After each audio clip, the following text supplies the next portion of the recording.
Kickouts in wrestling are fun and cool. There's nothing quite more thrilling in pro wrestling than a well-timed kickout, especially when it seemed like the match was definitely about to end. In recent times, we've seen the rise of a phenomenon known as kickout backlash, and that is not the name of WWE's sick next pay-per-view, but the idea that kickouts have become all too prevalent in the land of sports entertainment. And there's definitely an argument that that could well be the case, Johnny, but it doesn't take away from the magic of a perfectly executed 2 count. So with that in mind, I'm Jack from Cultaholic, and these are the 10 biggest WWE kickouts of all time. Also, there's like an infinite number of kickouts to choose from, so please do leave your favorites in that comment section down below. Join us!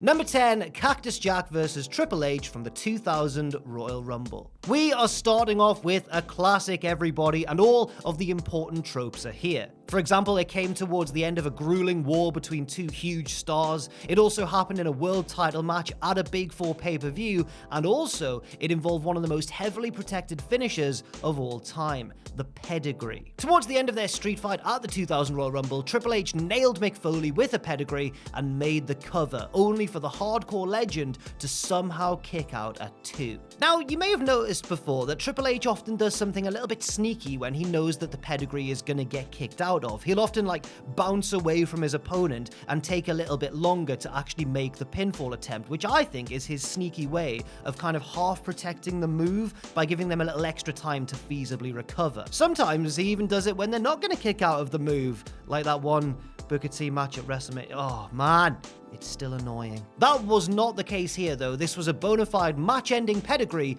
that didn't end the match, and for that reason, it deserves a place on this list. Number 9, John Cena versus Edge, New Year's Revolution 2006. This is one of those rare cases where an unexpected kick-out was more of a moment for the person making the pinfall attempt than the person actually kicking out of the move. When Edge cashed in the first ever Money in the Bank contract on an exhausted John Cena, intrigue was certainly very high. This had never been done before, so we had no frame of reference to go by. We had no idea of the success rate of cash-in attempts, so even though Edge was definitely the favorite, we weren't quite certain. This was definitely uncharted territory. After nailing Cena with a spear only to have him kick out at 2, Edge understandably lost his mind. One of the Rated R superstar's greatest strengths has always been his facial expressions, and just look at him here. He cannot believe it, and he's also very, very worried. In fairness, a lot of the anti-Cena crowd were worried as well, because if anybody could feasibly avoid a cash-in after winning a half-hour grueling Elimination Chamber match,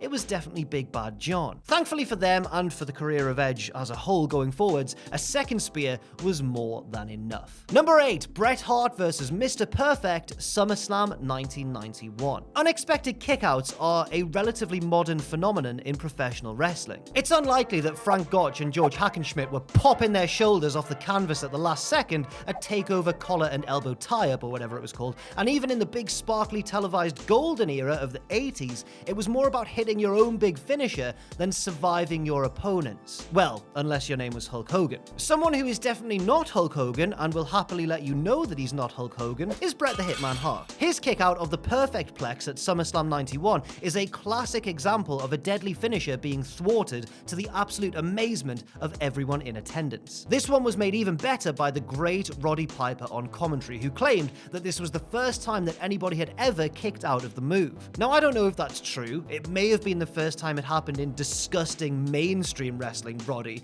but I've got some Hackenschmidt tapes from 1905, and I think you'd be pretty surprised, my friend. Number 7, Hollywood Hulk Hogan versus The Rock at WrestleMania 18. Speaking of Hulk Hogan, obviously, this list would not be complete without him. Hogan has kicked out of just so many moves at so many big moments. We could have gone, for example, for his kick out at 1.5 of Macho Man's elbow drop at WrestleMania 5, but honestly, that still just makes me sad to this day. I also rewatched the main event of WrestleMania 3 against Andre the Giant when I was writing this list, but Hogan hulks up from a bear hug rather than a pinfall attempt, so it didn't really count. In that match as well, by the way, he also attempts a pile driver on the exposed concrete floor at one point. CZ dub, CZ dub. So instead, for a classic Hogan kickout, we're going to WrestleMania 18 against The Rock, where Hogan rolled back the years with a kickout of the rock bottom, leading Dwayne to make this face. He is absolutely devastated. Now, of course, Rock would go on to win the match anyway, and people were actually sad about this at the time because this is when Hulk Hogan was still very much beloved, and Rock was only like the 5th most popular person in the entire world. He's now, of course,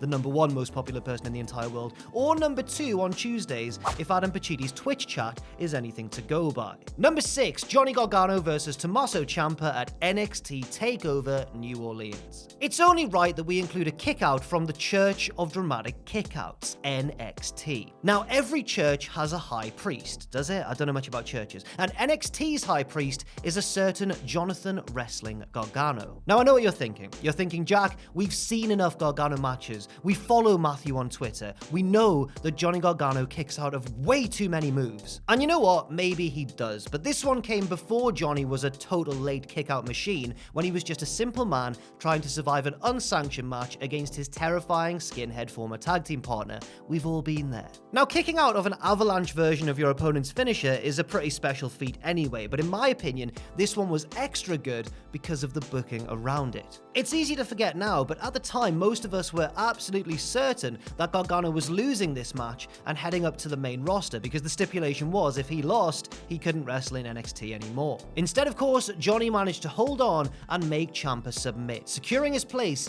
in WWE's silly little indie boy division. I love silly little indie boys. Number 5, Kofi Kingston versus Daniel Bryan, WrestleMania 35. We've just talked about how good booking can make a kickout even more dramatic, and I think that could well have been the case at WrestleMania 35. The build to this event was centered around 3 very exciting matches: Rollins versus Lesnar, Kofi versus Bryan, and Becky versus Ronda versus Charlotte. But the only problem was all the babyfaces had been built up to win. But surely that couldn't actually happen. Surely Vince McMahon wouldn't make us happy 3 times in the same show. It really seemed like one hero was going to have to fall, and most people thought that Seth Rollins was the least likely to hold up his end of the bargain. So when he shocked Lesnar in the opening match, and with Becky Lynch wrestling in the main event, things didn't really look great for Mr. Kingston. Now, of course, the biggest moment of this match is Kofi's win and the ecstatic celebrations afterwards, but I don't think this kickout gets enough love for 2 reasons. 1, look at this sell. The sell is amazing.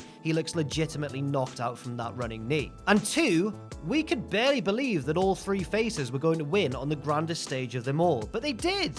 And it was great. Wrestling's actually good sometimes. Number 4, Randy Orton versus Batista versus Daniel Bryan at WrestleMania 30. Speaking of D-Bry, let's take a look at Randy Orton, actually, kicking out of a Batista pinfall attempt. Now, triple threat matches are sometimes used as a bit of a lazy booking device to protect a wrestler without having them take the fall. But sometimes triple threats can be used to provide an extra layer of drama that a normal singles match can't do. So, at WrestleMania 30, when Daniel Bryan blasted Orton with that running knee, only to get thrown out of the ring by sneaky Batista, our hearts were in our mouths. Surely WWE wouldn't let the internet's favorite wrestler get so close only to snatch victory away and hand it to a huge, already very well-established, very successful star with growing mainstream and Hollywood appeal, would they? Oh yes, of course they would. That's exactly what they would do. And also, as he's making the pinfall, look at Batista's smug little face there. He knows he's going to win. But of course, he didn't. Orton kicked out and was massively cheered for it, despite being one of the heels in the match. Batista wasn't done and nailed Orton with the Batista bomb, only for D-Bry to rush back in,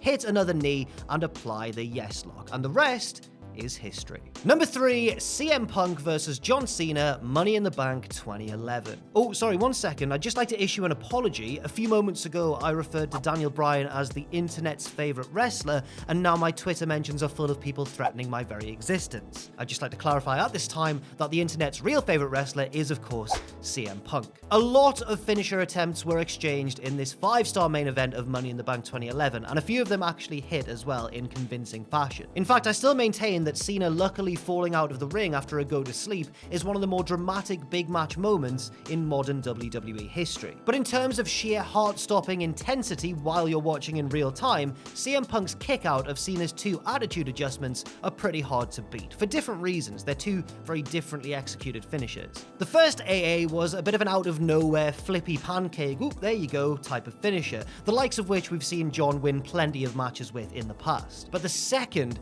was very much a WWE moment waiting to happen. It's a real pause and smile for the hard cam type of attitude adjustment, and still CM Punk kicked out. And also, can you just imagine for a second if he hadn't kicked out and Cena had won? Can you just imagine the crowd's reaction? Number 2, Shawn Michaels versus The Undertaker at WrestleMania 25. Kickouts can quickly become tiresome if the stakes aren't high enough, but when the stakes are high, they can become incredible moments in their own right. It's hard really to find anything new to say about HBK versus Taker at WrestleMania 25, the 24th anniversary of WrestleMania. But one of the many moments that everybody loves from this match, and with good reason, is of course Shawn kicking out of the tombstone. And it's not just any standard tombstone, it's a match-ending, I'm gonna put your hands on your chest and pretend like you're a dead person tombstone. It's one of those ones. Taker's expression when Michaels kicks out absolutely makes this an iconic moment, as he comes to terms with the fact that his undefeated streak is very much still in danger,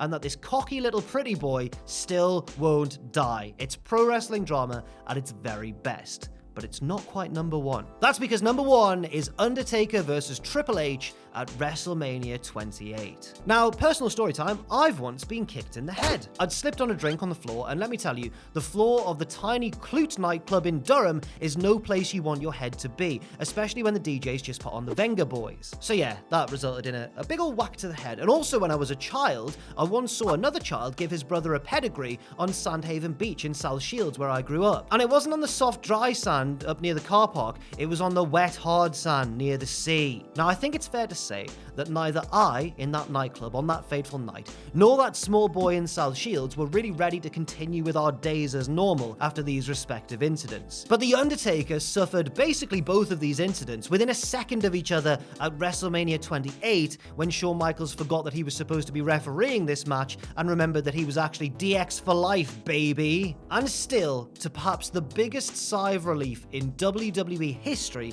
The Undertaker kicked out. Because if anyone was going to break the streak, my god, you know it was going to be Triple H on that night. And thankfully, it didn't happen.